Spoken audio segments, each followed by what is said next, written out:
Good afternoon बच्चों। आज की हमारी वीडियो है रिटायरमेंट के बारे में।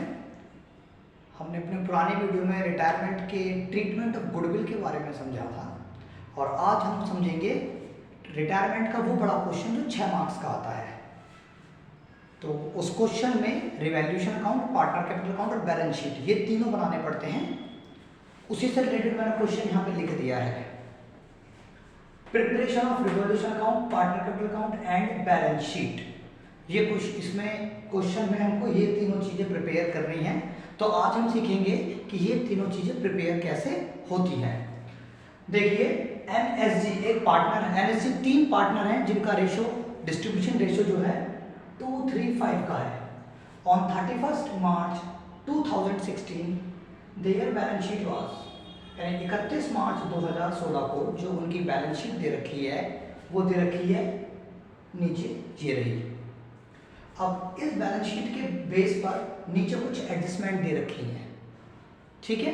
उन्हीं एडजस्टमेंट को पढ़कर हमको revolution account, partner capital account और बैलेंस शीट बनानी है। तो एनएसजी 3 पार्टनर थे जिसमें से जी रिटायर्ड हो गया है। अब रिटायरमेंट के बाद revolution account, partner capital account, balance sheet ये तीनों हमको प्रिपेयर करनी है। और हम सब जानते हैं ये बात,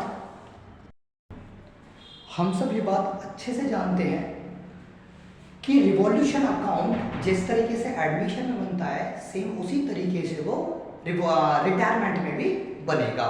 रिवॉल्यूशन अकाउंट का फॉर्मेट मैं पहले ही समझा चुका हूं, तो रिवॉल्यूशन शुरू करते हैं।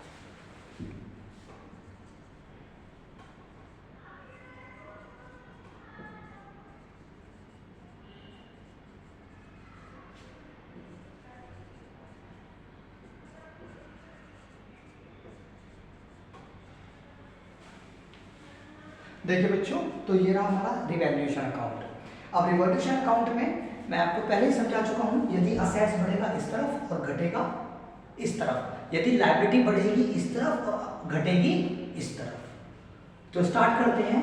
रिटायरमेंट के टाइम पर जो एडजस्टमेंट हुई वो क्या थी? Debtors of 6000 will be written off and a provision of 5% is to be maintained. ये वाला पॉइंट मैं सबसे लास्ट में समझाऊंगा, थोड़ा सा अलग तरीके का पॉइंट है, तो इसीलिए सबसे पहले मैं बी पॉइंट समझा रहा हूं। Patents will be completely written off. Patents होती है हमारी असेट्स, मैंने बैलेंस शीट में लिख रखी है, देखो पेटेंट्स है 90,000 की। तो जो 90,000 की पेटेंट्स है वो हमने क्या कर दी है? राइट, कंप्लीटली राइट ऑफ हो गई है। मतलब 90,000 की असेट्स पूरी तरह खत्म हो चुकी है। अब असेट्स यानी कम हो गई। अब असेट्स कम हो गई है तो डेबिट साइड आएगी टू पेटेंट करके, कितनी अमाउंट से? 90,000 से, क्योंकि पूरी की पूरी वो कम हो चुकी है। आगे कहता है stock building machinery will be depreciated by 5%। Depreciate मतलब कम हो गई। तो स्टॉक बिल्डिंग मशीनरी तीनों की तीनों कम हो चुकी हैं।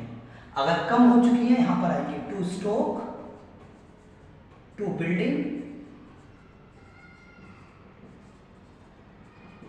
To machinery.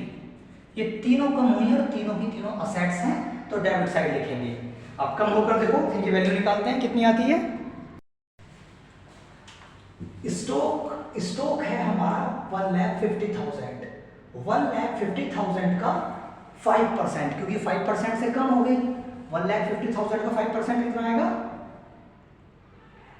7,500, ठीक है। उसके बाद बिल्डिंग कितनी कम हो गई है? बिल्डिंग भी 5% से ही कम हुई है। बिल्डिंग, मशीन और स्टॉक ये तीनों की तीनों 5% से कम हुई है। बिल्डिंग है 3 लाख, 3 लाख का 5% हो जाएगा 15,000। और मशीनरी कितनी कम हुई है?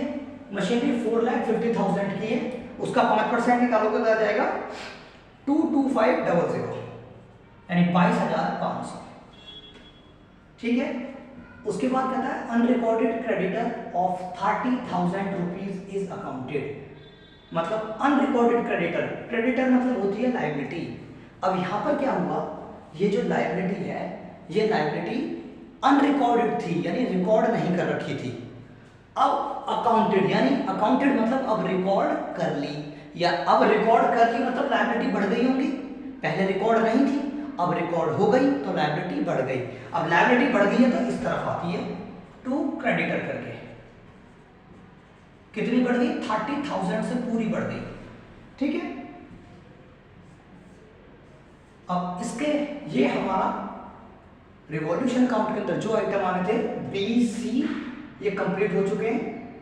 डी पॉइंट कहता है कि एन और एस, क्योंकि जी तो रिटायर हो चुका है, तो जो बचे हुए पार्टनर है एन और एस, इनका फ्यूचर रेशो 2:3 है। ठीक है। अब गुडविल ऑफ फर्म 90,000 है, तो रिवॉल्यूशन का इस कोई काम नहीं होता।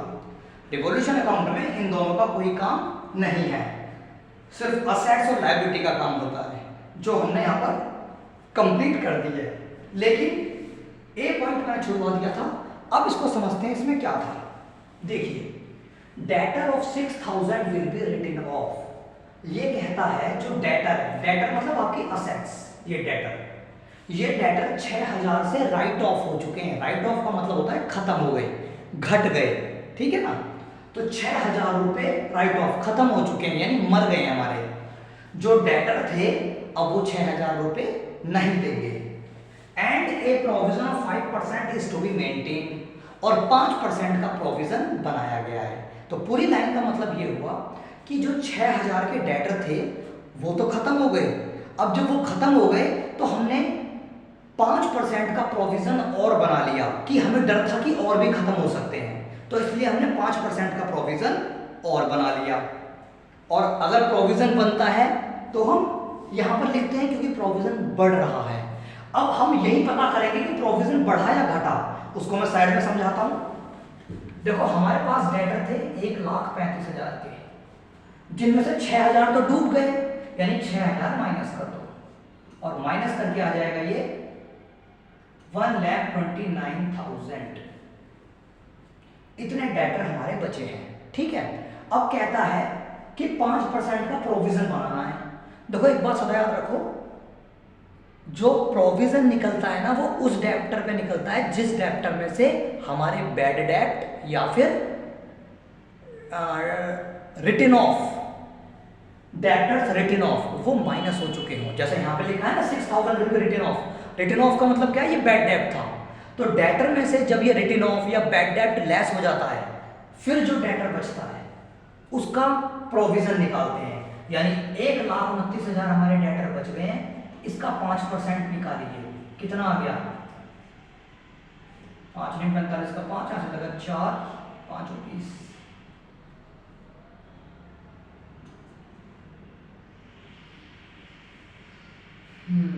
जीरो 5 में 45, 5 लगा 4, 5 4 जा 5 to 10 14, 6,450। ये हमारा नया प्रोविजन अब बनेगा। लेकिन समस्या एक और थी, हमारे पास पुराना प्रोविजन 15,000 है। कितना है पुराना प्रोविजन? 15,000। ठीक है।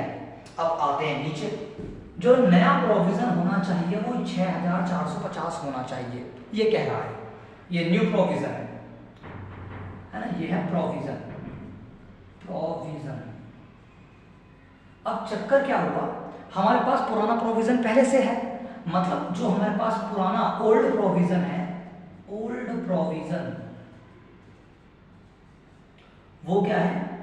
15,000। ठीक है। ये ओल्ड प्रोविजन है। हमें क्या करना है, ओल्ड प्रोविजन में से जो नया प्रोविजन है वो घटा दो। उससे पहले ये हमारा ओल्ड प्रोविजन जो 15,000 आया है, ये प्रोविजन क्यों बनाया था? ये इसलिए बनाया था कि अगर बैड डेप्ट होता है तो ये प्रोविजन बियर करेगा उसको। हमारे बैड डेटर कितने थे? 6,000 से पैसे डूब गए थे, है ना, रिटर्न ऑफ कर दिए थे, 6,000 से पैसे डूब गए थे। तो 15,000 में से पहले ये 6,000 घटाओ, क्योंकि ये 6,000 अल्टीमेटली कौन बियर करेगा? प्रोविजन। तो ये 6,000 घटा दिए, हमारे पास जो 9,000 बचे ये बचा रिमेनिंग प्रोविजन, रिमेनिंग प्रोविजन, ये मेरा रिमेनिंग प्रोविजन है 9000, ठीक है। अब समझ बात आती है कि अब भी हमारे पास जो प्रोविजन बचा हुआ है, मतलब बैड डेट होने के बाद 6000 डूबने के बाद भी हमारे पास 9000 का प्रोविजन बच रहा है, और क्वेश्चन में कह रहा है कि नया प्रोविजन 6450 तक ही होना चाहिए।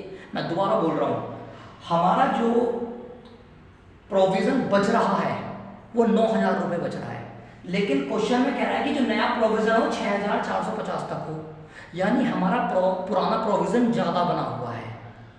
तो पुराना प्रोविजन जितना भी ज़्यादा होता है वो हमें हमारा फायदा होता है। तो कितना ज़्यादा है, 9000 में से 6450 घटा दो तो आएगा 2550। 10 में 5 बच गया, 9 में 4 गया 5, और ठीक है ना।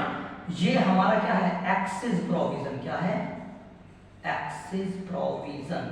इतना हमारा प्रोविजन अब भी एक्स्ट्रा है नए के कंपैरिजन में। ये जो नया प्रोविजन है इसके कंपैरिजन में अब भी हमारे पास 2550 ज्यादा है।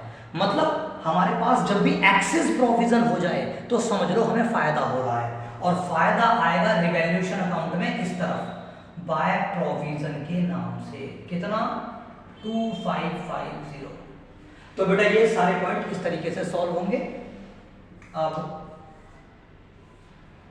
इसको हम टोटल कर लेते हैं। इस साइड का टोटल आएगा 1,65,000 और इसमें से लेस कर दो 2,550, तो लेस करके आएगा 1,62450।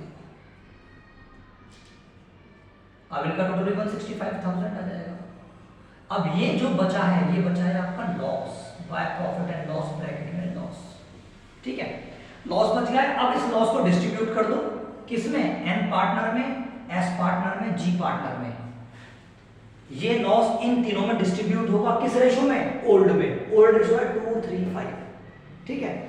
अब एक बात ध्यान रखना, एडमिशन चैप्टर में रिवॉल्यूशन का फायदा, जनरल रिजर्व का फायदा जो भी होता था वो सिर्फ ओल्ड पार्टनर में बढ़ता था, लेकिन रिटायरमेंट में ऐसा नहीं है। जो भी रिजर्व होगा, जो भी रिवॉल्यूशन का प्रॉफिट होगा, वो सब का सब तीनों पार्टनर्स में बटेगा, या जो भी पार्टनर्स हैं फर्म के अंदर रिटायरमेंट से पहले सब में बटेगा।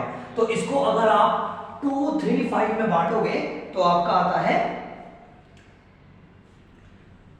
32490 माइनस 4875, उसके बाद 81225। ये लॉस मैंने तीनों में बांट दिया। देखो ये रिवॉल्यूशन अकाउंट था बेटा, काफी इंपॉर्टेंट रिवॉल्यूशन अकाउंट था ये रिटायरमेंट के चैप्टर में। तो मैं आज इस वीडियो में सिर्फ इसको रिवॉल्यूशन को ही समझा रहा हूँ। नेक्स्ट वीडियो में मैं इसका अदर पार्ट बताऊंगा जिसमें मैं पार्टनर कैपिटल अकाउंट और बैलेंस शीट समझाऊंगा। Thank you.